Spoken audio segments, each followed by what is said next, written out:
大家好，我是小丽，今天分享一个猪肝简单又好吃的做法，口感细腻，越嚼越香。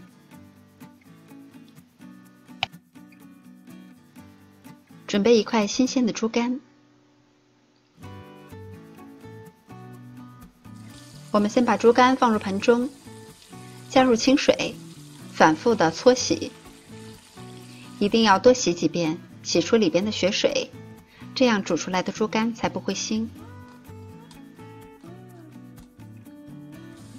洗好以后再放入盆中，加清水，浸泡30分钟左右。这是需要准备的配料：姜片、葱段、香叶、八角、花椒和桂皮。锅中加入没过猪肝的清水，把猪肝凉水下锅，加入适量的料酒去腥。大火烧开以后，再煮1分钟。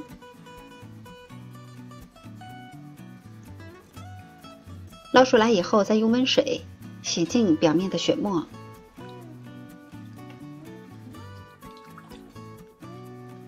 电饭锅中加入多一些的清水，把猪肝凉水下锅，加入我们事先准备好的配料，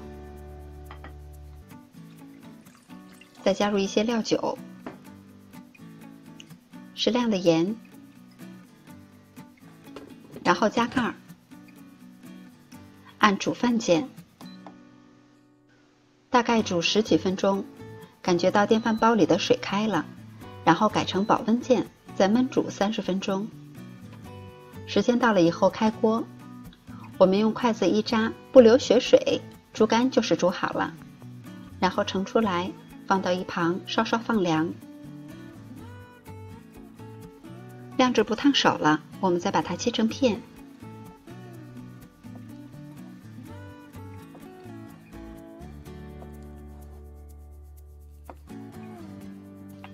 我们来看一下猪肝的切面，非常的细腻光滑，不干也不柴，这样的猪肝才是最香的。这样煮出来的猪肝，吃的时候再配点蒜泥、辣椒油，吃上一口原汁原味，真的是越嚼越香。喜欢的朋友也赶紧试一下吧。我是小丽，喜欢我的视频请关注留言，感谢您的收看，明天见。